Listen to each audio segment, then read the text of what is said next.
Halo brother semua, semoga tetap sehat, sukses, dan bahagia selalu. Sekedar disclaimer sebelum nonton video ini, silakan rebahan dan sesekali dicomot gorengannya. Yuk lanjut. Film kali ini bergenre action, berkisah tentang sekelompok pencuri profesional yang tengah melakukan misinya dalam pencurian seekor sapi kurban. Bukan dong, maksudnya saya sebuah berlian bernilai jutaan dolar. Film yang disutradarai oleh temannya Kim Jong-un, Choi Dong-hoon. Dalam film ini beberapa aktor kawakan dari Korea dan Hong Kong saling beradu akting. Dan untuk menyanyiakan waktu kalian yang berharga itu, yuk langsung saja, inilah gorengan kopinya mana.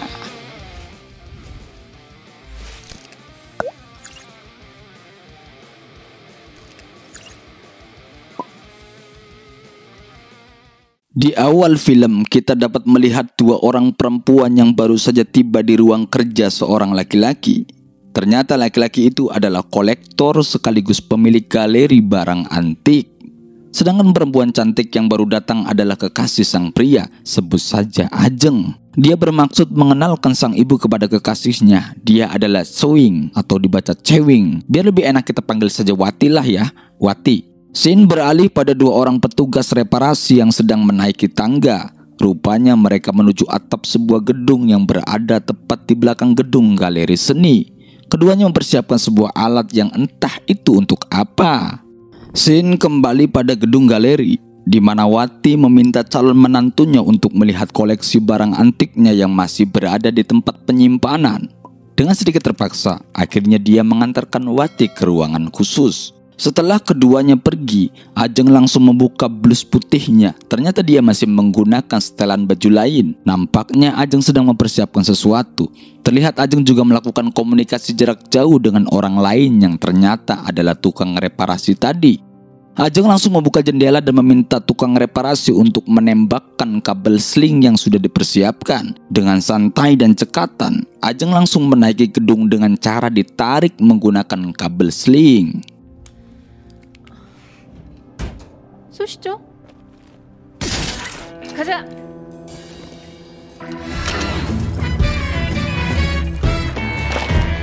Di tempat lain, Wati dan calon menantunya baru saja tiba di ruangan khusus penyimpanan karya seni berharga. Saat akan memasuki ruang utama, ternyata pintu besi dilengkapi dengan password. Diam-diam Wati langsung merekam password tersebut dengan alat yang sudah dipersiapkan. Kemudian Wati segera menyembunyikan alat tersebut di tumpukan kotak kayu. Sambil mengunyah permen karet Yosan yang huruf N-nya nggak pernah ketemu, Wati mengajak calon menantunya itu untuk keluar. Sebelum keluar secara diam-diam, Wati menempelkan bekas permen karet di sistem keamanan yang memancarkan laser hijau. Ya, sistem itu selalu aktif saat pintu ruangan tertutup. Jika sistem tersebut bermasalah, 3 menit kemudian alarmnya akan berbunyi. Sesaat kemudian terlihat Ajeng memasuki ruangan dari ventilasi. Salah satu petugas reparasi mengingatkan bahwa Ajeng hanya punya waktu 3 menit sebelum alarm sistem keamanan berbunyi. Ajeng sesegera mencari alat yang disembunyikan Wati. Setelah menemukannya, Ajeng langsung memasukkan password yang telah direkam dan mulai beraksi.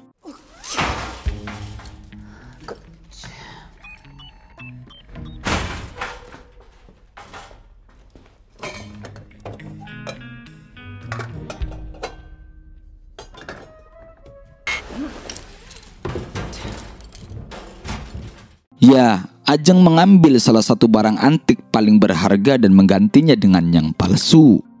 Setelah itu dia pun meminta salah satu tukang reparasi itu untuk menariknya keluar. Ajeng langsung bergegas menuju ruangan di mana dia mulai beraksi. Di lain sisi, Wati dan calon menantunya juga dalam perjalanan ke ruang kantornya. Saat keduanya membuka pintu, terlihat Ajeng sedang menggunakan baju sekaligus sepatu dalam keadaan setengah berdiri. Akhirnya Ajeng berpura-pura kesakitan dan meminta bantuan sang kekasih untuk berdiri. Sesaat kemudian alarm sistem keamanan berbunyi. Sang kekasih segera pergi ke ruangan tersebut untuk melihat langsung apa yang terjadi. Di sana, dia melihat bekas permen karet yang menempel di sistem keamanan pemancar laser. Di sisi lain, Ajeng dan Wati yang hendak pergi dicegat oleh 3 orang petugas. Tindakan itu atas instruksi kekasih Ajeng. Setelah tidak ditemukan hal mencurigakan di tasnya, Ajeng langsung memutus hubungan asmaranya dengan sang kekasih. Rupanya barang antik yang mereka curi telah diurus oleh 2 orang tukang reparasi itu. Dan inilah The Thieves. Di suatu tempat, Ajeng, Wati, dan ketiga rekannya tengah merayakan keberhasilan mereka. Ternyata mereka adalah komplotan pencuri profesional spesialis barang antik. Ajeng dan Wati sebagai eksekutor, si pria berkumis kita panggil Sabto adalah imam mereka, dan pria satunya berperan divisi perlengkapan. Ini dia abangnya, kita panggil saja Pano tanpa An. Sementara 1 orang di antara mereka adalah penada. Kalau mungkin yang lebih simpel adalah bagian humas lah ya, humas. Dia bertugas mengurus penjualan hasil curian. Sebuah kepanitiaan maling profesional rupanya ya. Mereka berlima juga membicarakan misi selanjutnya yang ternyata melibatkan mantan pimpinan Sabto, yaitu Bimo, dan profesional perampok asal Cina. Setelah pembicaraan itu, Ajeng diminta untuk menjemput seseorang dari penjara. Ini dia orangnya, kita sebut saja Hesti. Hesti adalah salah satu rekan Sabto sebelum dirinya di penjara. Sesampainya di markas, Sabto menyambut Hesti dengan hangat. Keduanya sama-sama mempunyai dendam kesumat pada Bimo, karena dialah Hesti di penjara. Bukan itu saja, Bimo juga membawa kabur hasil curian di misi terakhir mereka. Scene beralih di sebuah kasino. Tampak seorang laki-laki diusir dari kasino. Rupanya namanya tertulis di buku hitam, yang artinya dilarang untuk berada di kasino itu. Pria tersebut tak lain adalah Bimo, mantan anggota sekaligus imam besar dari Sabto dan Hesti. Bimo yang sedang berjalan keluar langsung menelpon seseorang. Orang itu adalah kenalan satu profesi yang sedang merampok sebuah toko perhiasan. Dia adalah Saipul. Karena karyawan toko terlanjur melaporkan perampokan itu pada polisi, Saipul dan anak buahnya berpura-pura menjadi bos dan karyawan di toko itu. Hai, Kim Ji-jun. Hai. 走了，通知咗總部未啊？總部叫我攞卡紙。別鬧啦，漂亮。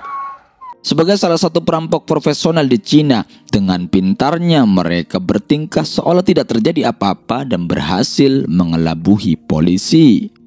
Besoknya, di hari yang cerah, Saipul dan anak buahnya, sebut saja Bagus, Joni, dan Juli tampak sedang menuju ke suatu tempat. Sesampainya di tempat tujuan, ternyata Sabto dan 2 anak buahnya sudah tiba lebih dulu. Sesaat kemudian Bimo datang dan langsung disambut oleh Saipul. Di sana terlihat sikap Sabto yang tidak bersahabat dengan Bimo. Di luar dugaan Bimo, ternyata Sabto juga mengajak Hesti dan Wati. Rupanya dalam hal dendam, Hesti jauh memiliki dendam yang lebih dalam kepada Bimo. Ada apa sebenarnya di antara keduanya? Tanpa memperdulikan keberadaan Hesti, Bimo langsung memulai pembicaraan, yaitu mencuri uang dan barang antik, yaitu permata bernama air matahari senilai 30 juta dolar di sebuah kasino. Bimo sudah punya penada yang akan memberinya uang 20 juta dolar. Semua sangat bersemangat mendengar hal itu.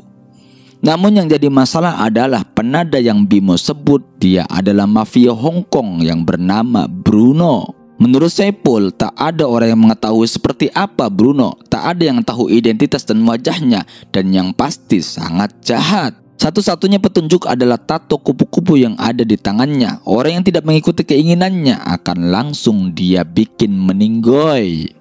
Scene langsung flashback pada saat Saipul dan kawannya yang sedang melakukan transaksi bersama Bruno. Temannya tewas karena tidak mau menjual murah barang curian yang mereka miliki. 差新的钱，没有拿的话，那件钱不卖，我们要50万。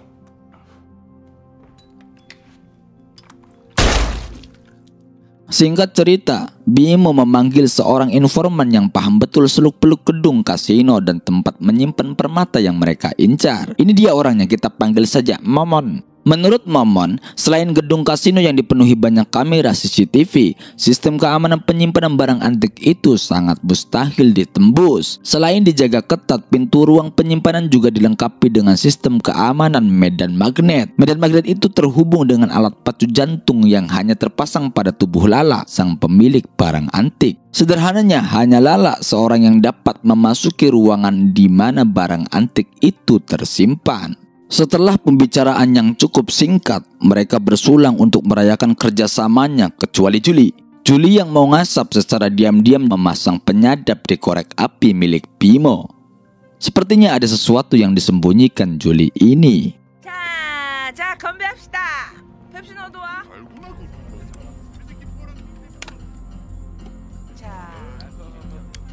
Malam harinya, Bimo yang sedang menyendiri mengingat pada masa 4 tahun silam. Terlihat Bimo dan Hesti sedang melakukan aksi pencurian emas batangan senilai 3 juta dolar. Di sisi lain, Sabto sedang bersiap dengan eskavator dan meminta Bimo untuk turun lebih dulu. Sebelum turun, Bimo dan Hesti sempat adu mulut yang cukup panas. Saat Bimo mulai turun, tiba-tiba kabel sling yang dia gunakan putus dan membuatnya terjun bebas. 내려. 왜, 뭐 문제 있어? Hesti langsung turun melalui tangga untuk menolong Bimo tanpa sadar bahwa dia sudah tidak menggunakan penutup wajah dan berhasil terekam CCTV. Di saat yang bersamaan polisi sudah mendatangi lokasi, Hesti dan Sabto pun terpaksa kabur. 3 hari kemudian Hesti dan Sabto melakukan pertemuan di suatu tempat. Mereka mengetahui bahwa Bimo juga berhasil melarikan diri. Namun yang membuat mereka resah adalah Bimo sama sekali tidak menghubungi mereka. Kemudian scene beralih pada masa sekarang di mana Hesti datang ke kamar Bimo yang sedang melakukan pijat memijat. Hesti menanyakan perihal kenapa Bimo meninggalkannya dan membawa kabur emas yang mereka curi dulu. Dengan santainya Bimo mengatakan bahwa tidak ada salahnya seorang pencuri membawa kabur emas. Hesti pun berlalu dengan perasaan yang kacau. Hesti kemudian menemui Sabto. Ternyata mereka berdua berencana untuk menguasai permata curian itu dengan cara menukarnya dengan barang duplikat. Secara tidak sengaja, Ajeng yang sedang bersantai di balkon mendengar pembicaraan mereka berdua. Dia pun segera melompati balkon dan dengan pintarnya menemui Sabto dan Hesti melalui pintu depan. Seolah-olah tidak mengetahui apa-apa, Sabto pun meninggalkan keduanya untuk ngasap lagi. Scene berpindah pada saat Bimo, Hesti dan Sabto hendak melakukan pencurian kepingan emas 4 tahun lalu. Flashback lagi ya. Sabto yang bertugas sebagai divisi perlengkapan dengan sengaja memotong salah satu kabel sling yang dipersiapkan untuk Bimo. Di sini dapat kita lihat bahwa Sabto terlalu serakah dan tidak peduli pada keselamatan rekan kerjanya. Sementara di suatu malam setelah pencurian itu, Hesti datang menemui Sabto dalam keadaan basah dan agak teler. Hesti meminta Sabto untuk menyerahkan dirinya pada polisi karena foto Hesti sudah tersebar sebagai tersangka. Dan Sabto yang manusia biasa langsung mengambil sikap dengan cara adu mulut. Buset, bener-bener nih Sabto pacar temen juga main embat aja. Scene beralih pada Bimo dan seluruh krunya yang baru tiba di Macau. Saat itu juga mereka langsung mempersiapkan diri dan membangun strategi. Bimo memesan kursi VIP di kasino. Saipul dan Wati berperan sebagai pasangan kaya raya yang gemar berjudi untuk memancing Lala. Rupanya Lala juga gemar berjudi, sementara Bagus bertugas untuk meninjau lokasi dan keamanan kasino. Bagus juga bertugas untuk menyuap salah satu karyawan kasino yang sudah renta untuk menyelundupkan pistol mereka. Sabto bertugas untuk memantau Lala yang baru datang bersama pengawalnya. Ajeng dan Pano bertugas untuk menduplikat kunci utama yang dipegang manajer hotel. Sayangnya 1000 sayang, Ajeng yang sudah mempersiapkan diri untuk menggoda sang manajer ternyata diabaikan. Sang manajer rupanya lebih tertarik kepada Pano. Sedangkan Juli dan Hesti bertugas untuk membuka brankas. Keduanya berlatih untuk melancarkan aksi mereka nanti. Besoknya, Pano diperintahkan untuk mempersiapkan kabel sling di atap gedung. Saat Pano mulai beraksi dengan menggunakan seragam pelayan, Bimo dan Sabto mengalihkan perhatian petugas keamanan dan fokus CCTV dengan membuat keributan kecil. 그게 영어야? Sorry. Sorry. 72区发生骚乱，怀疑是。 Setelah itu Sabto segera menghubungi Hesti untuk mengambil paket yang sudah sampai. Rupanya paket tersebut adalah duplikat permata air matahari. Scene beralih pada salah satu kamar yang sengaja dipesan Bimo untuk digunakan Ajeng memanjat ke kamar Lala. Rupanya di situ sudah ada Saipul dan Wati yang sepertinya baru selesai melakukan ritual. Ajeng tampak sudah siap dengan baju tempurnya yang seksi abis. Bimo mengingatkan kepada semua tim untuk tetap siaga. Mereka hanya punya waktu 10 menit untuk menyelesaikan misi. Pano yang sudah siap dengan alat penariknya langsung menarik Ajeng untuk memanjat ke kamar Lala. 자, 레디, 액션! Bagus dan Johnny bergegas menuju ruang kontrol utama, menyandra petugas dan mematikan semua CCTV. Ajeng yang sudah berada di jendela kamar langsung mengeluarkan laser untuk memotong kaca jendela. Setelah memasuki ruangan tersebut, dia bergegas menuju pintu utama. Ajeng membuka pintu tersebut dengan meletakkan sebuah alat yang dapat menjaga medan magnet tetap tersambung. Di depan pintu sudah menunggu Sabto, Julie, dan Hesti untuk membuka brankas perhiasan Lala. Setelah berhasil masuk dengan aman, ketiganya segera menyalurkan bakat mereka masing-masing untuk membuka brankas di mana permata itu disimpan. Oh, Mori! Good luck. Good luck.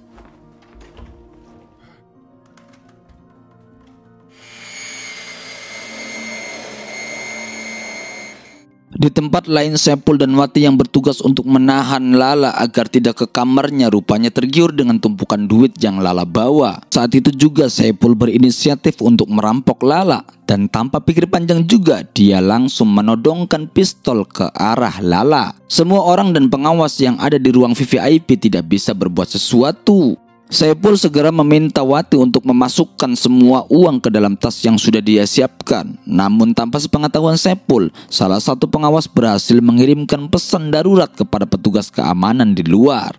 Di kamar Lala, Hesti yang berhasil membobol brankas langsung diambil alih oleh Sabto untuk membuka pintunya. Saat pintu dibuka, yang ada hanyalah setumpuk uang tanpa adanya permata yang mereka cari. Begitupun dengan brankas yang dibuka Julie, kosong melompong. Scene beralih pada si kakek yang disuap Bagus. Dia tampak sedang duduk di depan brankas yang ada di salah satu ruang kontrol. Secara diam-diam, si kakek tengah berusaha membuka salah satu brankas tersebut. Ternyata si kakek tahu tentang permata tersebut dan menyimpannya di salah satu mangkok makan yang dia bawa. Tak lama kemudian, semua tim mendapatkan pesan serupa dari Bimo yang meminta mereka untuk segera kabur dan berterima kasih atas pengalihan mereka. Dengan sedikit tidak ikhlas karena belum menemukan permata tersebut, mereka pun bergegas melarikan diri. Di sisi lain, polisi juga sudah berdatangan, namun sayangnya aksi melarikan diri tersebut tidak semulus kulit Ajeng. Satu persatu dari mereka mulai tertangkap, hanya Ajeng dan Julie yang berhasil mengelabui polisi dan berhasil kabur. Begitupun dengan Saipul dan Wati yang juga berhasil melarikan diri dengan mobil setelah adu tembak, meskipun akhirnya tewas setelah mobil yang dikendari mereka mengalami kecelakaan. Sedangkan si kakek yang membawa permata tersebut dapat keluar dari kasino dengan tentram dan gemah ripah loh Cinawi. Oh, she's not my company. Pada saat perjalanan menuju ke kantor polisi, Hesti berhasil membuka borgol Sabto dan Bagus dengan antingnya dan membuat kekacauan di dalam mobil. Naas bagi Hesti karena anting yang ia gunakan terlepas dan tidak dapat dia jangkau. Pada saat yang bersamaan, mobil yang mereka kendari oleng dan baru berhenti di ujung jalan. Sabto dan Bagus berhasil keluar dan meninggalkan Hesti yang masih terborgol. Akhirnya mobil itu pun jatuh dengan Hesti di dalamnya. Sesaat sebelum pingsan, Hesti sempat melihat seseorang yang datang hendak menolongnya. Saat siuman, dia sudah berada di suatu tempat dengan sebuah kunci di tangannya. Singkat cerita, sisa tim berhasil berkumpul kembali, yaitu Sabto, Hesti, Ajeng, dan Bagus. Karena sama-sama merasa dipermainkan oleh Bimo, mereka pun sepakat untuk mencari Bimo melalui informan yang pernah mereka temui, yaitu si Momon. Scene beralih pada Julie yang sedang berbicara dengan beberapa orang. Mereka adalah sekelompok intel dan Julie adalah salah satunya. Ya, dia adalah seorang intel yang sedang menyamar menjadi pencuri dan diam-diam mengikuti Bimo untuk menangkap Bruno. Di suatu tempat, si kakek yang berhasil membawa permata tampak sedang memasuki sebuah kedai. Rupa-rupanya, si kakek tersebut tak lain dan tak bukan adalah Bimo yang selama ini dia menggunakan topeng karet di wajahnya. Setelah itu dia menghubungi Bruno untuk melakukan transaksi di suatu tempat. Singkat cerita, akhirnya Sabto dan yang lainnya dapat menemukan Momon. Mereka mengecam akan membuat anjingnya meninggoy kalau tidak memberitahu keberadaan Bimo. Di tempat lain terlihat Julie dan beberapa rekan intelnya sudah memantau keberadaan Bimo yang sedang memasuki sebuah apartemen. Sabto dan yang lainnya juga sampai di tempat Bimo berada. Namun karena banyaknya intel, maka Hesti menyuruh Bagus untuk merusak lift agar mereka dapat memasuki apartemen dengan menyamar sebagai tukang.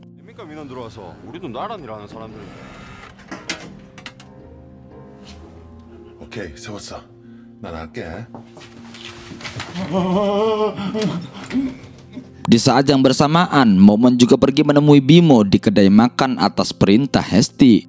Momon dipaksa untuk menanyakan keberadaan permata dengan menggunakan earpiece. Setelah menemukan kamar Bimo, Ajeng dan Hesti langsung masuk dan mencari permata tersebut sambil menunggu jawaban dari Bimo melalui earpiece yang mereka gunakan. Keduanya pun berpencar. Hesti yang langsung menemukan permata di salah satu kamar Bimo tidak langsung mengambilnya. Dia lebih tertarik untuk mendengarkan pembicaraan Bimo yang membahas tentang masa lalunya antara dirinya, Hesti, dan Sabto. Di situ mulai terungkap bahwa yang menolong Hesti saat tenggelam adalah Bimo. Ternyata Bimo melihat Sabto beradu mulut dengan Hesti saat malam di mana Hesti meminta diantar untuk menyerahkan diri pada polisi. Bimo juga tahu bahwa yang memotong kabel sling adalah Sabto. Rupanya Sabto mencintai Hesti dan Hesti mencintai Bimo. Rumit bos. Oke, lanjut. Sebelum Bimo pergi, dia mengetahui bahwa ternyata pembicaraannya dengan Momon didengarkan oleh Hesti dan yang lainnya. Hesti yang mendengar pembicaraan itu terlanjur kecewa pada Sabto. Dia pergi tanpa memperdulikan permata yang mereka cari dan mengunci pintu kamar tersebut. Bukan pencuri profesional namanya kalau berhenti di situ. Sabto langsung meminta Ajeng untuk masuk lewat jendela. Di saat yang bersamaan, Bimo sudah menaiki tangga dan berpapasan dengan Hesti. Dia meminta Hesti untuk menunggunya di kapal feri dan pergi bersama jika dia selamat. Tepat saat Bimo berada di depan pintu kamarnya, di dalam Ajeng sudah menemukan permata yang asli. Dia segera menukarnya dan kabur melalui lubang plafon. Sementara polisi dan intel sedang melihat sekelompok orang mencurigakan yang diduga adalah Bruno and the gang masuk ke dalam apartemen. Mereka pun langsung siaga mengepung pintu keluar dan merangsak masuk. Di dalam apartemen, Bruno yang menggunakan anak buahnya untuk berperan sebagai dirinya tampak sedikit terkejut saat Bimo langsung mengenali dan memanggil dirinya. Bruno yang tampak heran langsung bertanya siapa Bimo sebenarnya.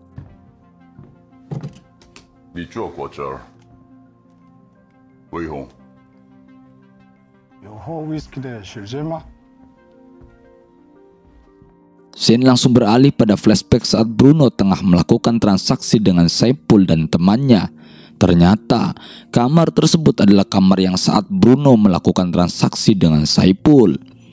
Tanpa mereka sadari ada seseorang yang tengah bersembunyi dan melihat teman Saipul ditembak oleh anak buah Bruno. Orang tersebut adalah Bimo dan teman Saipul yang mati adalah ayahnya. Bimo yang menyadari bahwa apartemennya sudah dipenuhi oleh intel dan pasukan khusus, diam-diam langsung mencari cara untuk bisa kabur. Saat anak buah Bruno menyadari bahwa permata tersebut palsu, mereka langsung menghujani Bimo yang sudah lari melalui jendela dengan tembakan. Sementara Bruno dan anak buahnya yang keluar melewati pintu masih harus menghadapi pasukan khusus.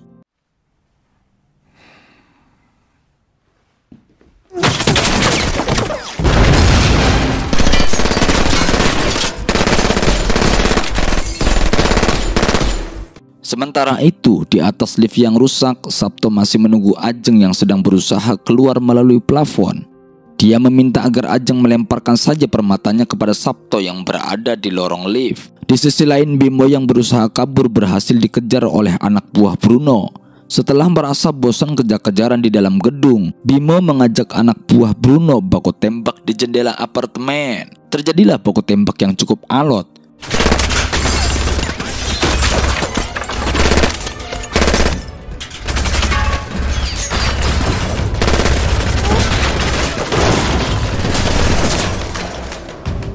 Andai saja Bimo tidak membekali dirinya dengan ajian rawa rontek, mungkin dia akan tewas dihujani peluru. Saat Bimo berhasil mengatasi anak buah Bruno, aksinya harus tertunda karena pasukan elit sudah menunggunya di depan pintu. Namun saat Bimo akan diborgol, Bruno dan anak buahnya datang yang langsung menghujani mereka dengan tembakan. Ya, alhasil Bimo pun dapat melanjutkan aksi kaburnya yang sempat tertunda dan kembali berurusan dengan anak buah Bruno. Kemudian mereka berdua terjatuh ke lorong lift di mana Sabto berada. Bruno langsung meninggalkan Sabto yang sedang terluka tembak di tangannya menuju dermaga di mana Hesti menunggu. Julie yang sempat melihat kepergian Bimo langsung saja bergegas mengejarnya.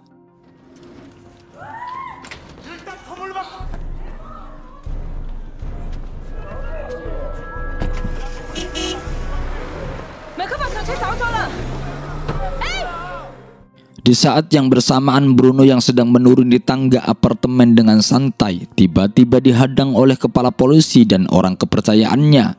Tapi yang terjadi selanjutnya adalah kepercayaan tersebut menembak kepala polisi. Rupanya dia adalah salah satu polisi yang berhasil disuap oleh Bruno. Dari polisi tersebut, Bruno dapat mengetahui kemana Bimo pergi. Bruno pun meninggalkan polisi tersebut dengan hadiah timah panas. Bagus yang berada di luar langsung mengejar Sabto yang mau melarikan diri dengan permata atas pemberitahuan Ajeng. Terjadilah aksi kejar-kejaran di antara keduanya sampai kemudian Sabto dipaksa berhenti karena ditabrak mobil.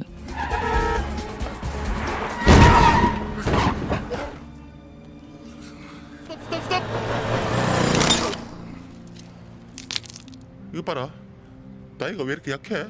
Ternyata permata yang diberikan Ajeng pada Sabto adalah palsu.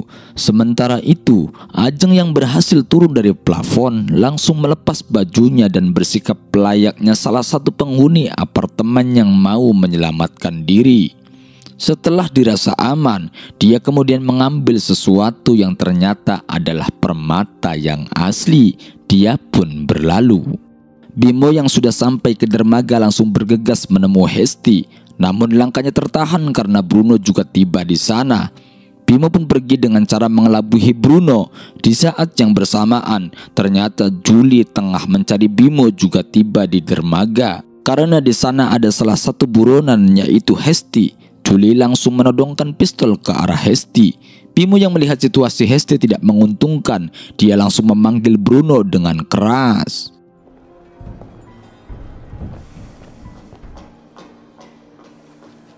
Don't move. Wei Hong! Bruno pun kembali menembaki Bimo dan mengejarnya. Tidak ingin kehilangan jejak Bruno yang dicarinya selama 5 tahun terakhir, Julie langsung mengejar dan menembak Bruno. Karena kehilangan jejak Bimo, Hesti pun kembali ke markas awalnya. Di sana dia membakar semua dokumen dan mendapat informasi dari salah satu penadanya bahwa Ajeng sedang di Hong Kong untuk mencari pembeli permata yang mereka curi. Saat ingin pergi, Hesti tidak dapat membuka bagasi mobilnya. Dia pun teringat dengan kunci yang diberikan Bimo saat dia tenggelam dan langsung mencoba membuka bagasi mobil kembali. Betapa terkejutnya dia bahwa emas batangan yang pernah mereka curi 4 tahun lalu berada di sana. Akhir cerita, Hesti yang sedang menuju Hong Kong dengan pesawat ternyata bertemu dengan mantan si Ajeng yang punya galeri.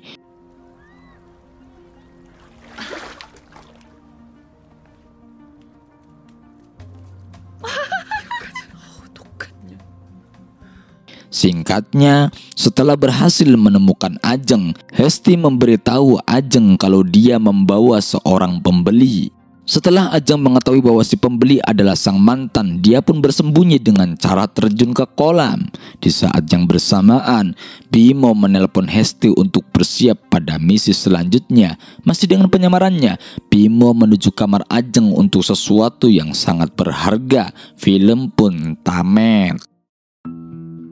Pelajaran yang dapat diambil dari film ini adalah jangan sia-siakan sahabatmu, jangan mengkhianatinya, apalagi merebut kekasihnya. Terima kasih bagi teman-teman yang sudah menonton video ini dan terus nantikan video-video selanjutnya dari Koma TV. Kami tim dari Koma TV akhirnya undur suara. Assalamualaikum. Assalamualaikum. Assalamualaikum.